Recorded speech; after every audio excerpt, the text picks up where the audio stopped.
What's up, guys? Welcome back to the channel. Here we are with another reaction. And in this one, we have why China called India the center of heaven. China said that? When? We got hidden history.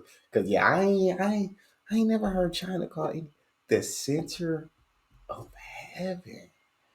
Before we jump in and figure this out, if you guys happen to enjoy, don't forget to smash that subscribe button, give the video a thumbs up, and let's see what we got. We know that many travelers came to ancient India from China, from Middle East, Europe, etc. Then how did they communicate with us?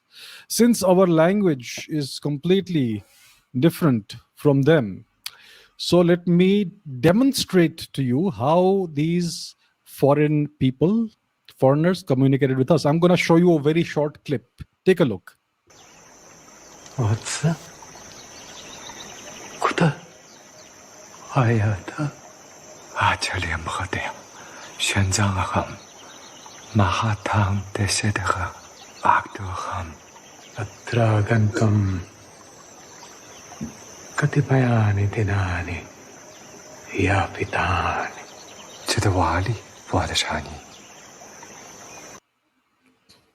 So that's a clip from a Chinese movie. It's about the life of the great Chinese monk Xuanzang, who came to India to gain knowledge.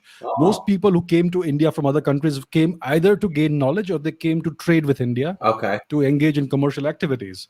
And they all spoke the lingua franca of India, which was Sanskrit. Okay. So that's how they got to communicate. Because I mean, I'm wondering too, like if so many people from different countries, different parts of the world, traveled to ancient India back way back when.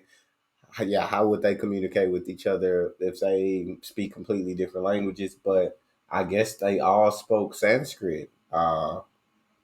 If you wanted to like do business in India or be able to communicate, I guess you had to learn Sanskrit to be able to do that.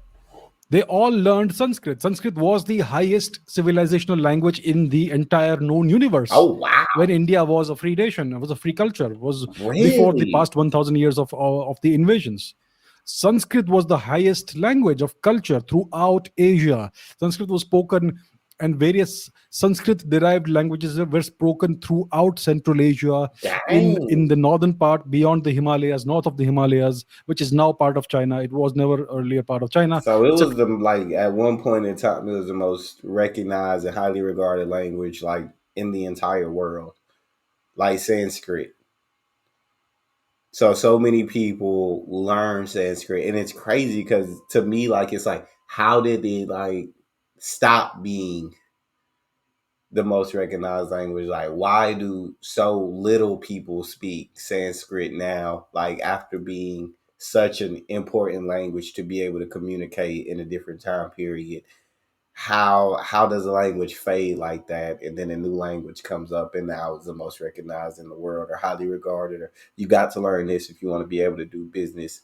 Uh, that's what I'm trying to wrap my head around. I don't know how like stuff happens over time like that. etc. And the Chinese communicated with our people in our language, Sanskrit.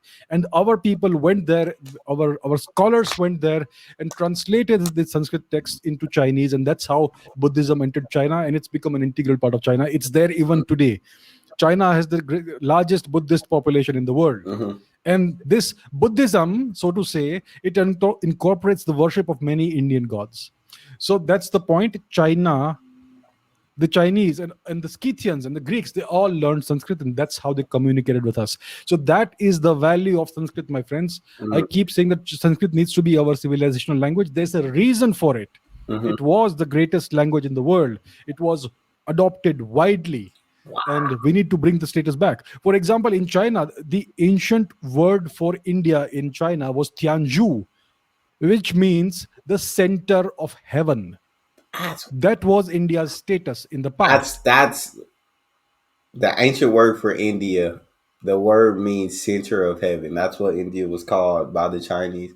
Center of heaven. Also, do you guys think that he said we need to bring it back? Do you think that it's possible for Sanskrit to be brought back at the same status as it was way back in the past? Like, where it's a highly regarded language worldwide, or do you guys think that just it's not gonna happen?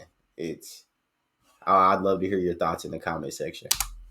And today, unfortunately, for no fault of our own, our education system imbues us with this slave mentality, this inferiority complex that we are inferior, and the West is better, or the Chinese are better, etc. We are historically the greatest civilization in the history of in the known history of the world. So we need to regain that status, and we Yeah. need to take steps to do that. So that's the entire, and that is where you talk about education reforms, but because that is the core of the matter. So I hope that answers this question. Yeah, walk around with confidence. The most important civilization in the history of the world. Like, that's kind of crazy to think about. That's incredible. So he's saying, yeah, we need to get back to thinking like that, to feeling like that, to walking and talking like that, and to knowing like how important our civilization has been in this world and who we are, knowing your identity. And you got to look back in history to figure that out. That's all we got. If you guys enjoyed, don't forget to subscribe, get a video a thumbs up, check out the next. I'll see y'all next time.